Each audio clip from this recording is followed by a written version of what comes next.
So when looking at the interior, I like to test out the electronics, first being the key fob. See if your key fob works. Battery seems to be good in it. It locks the car.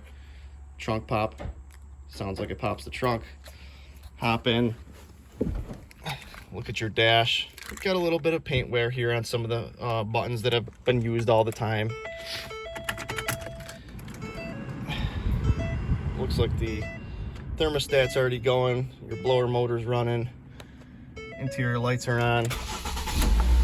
Start the car up and listen to it. Try the windows out. Windows seem to work. Test the radio.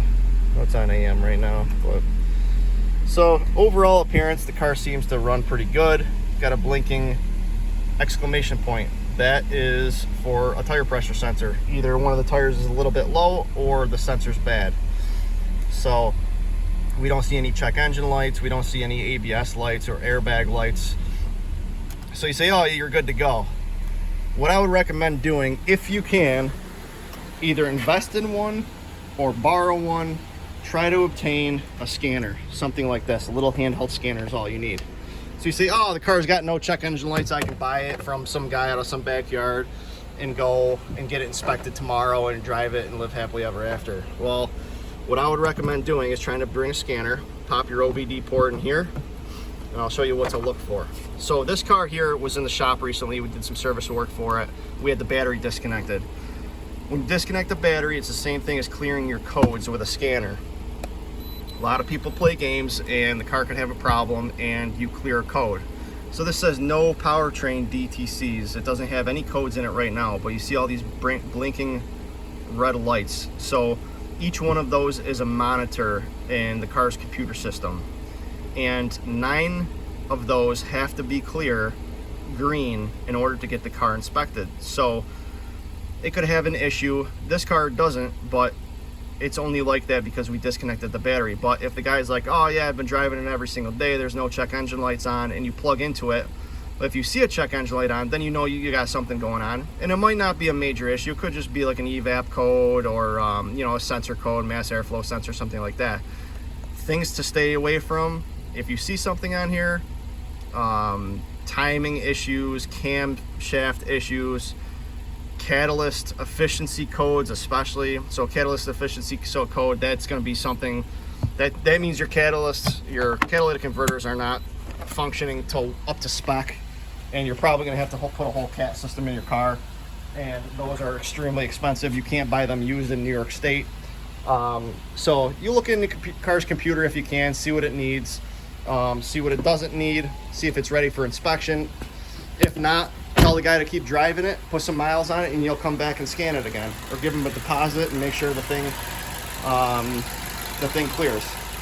So moving forward, if the car's running, look for any antifreeze leaks, look for any oil leaks. You can hop back under there, see if you have any issues underneath the car.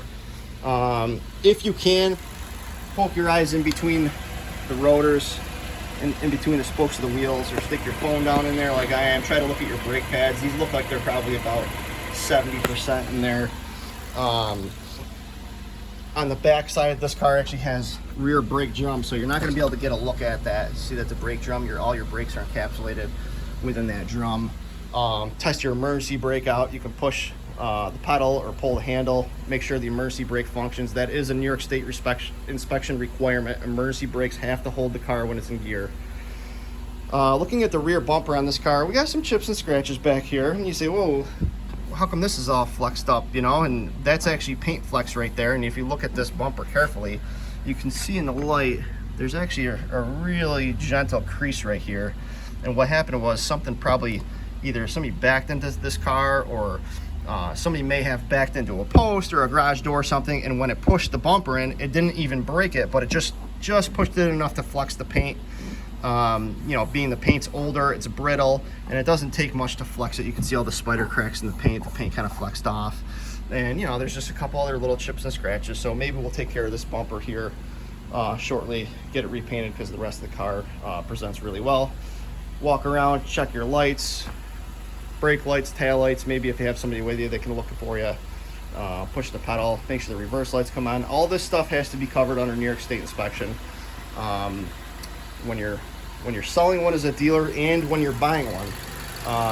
If you're in another state and you're lucky enough where you don't need an inspection, God bless you. But in New York State, this is what we look for with a car. Let it come all the way up to temperature. A lot of times in the middle of summer, these things come all the way up to temperature within a matter of minutes. You can hop back in here. It's been running. You don't want to see it overheating. This one is not quite all the way up to temperature, but it's getting there.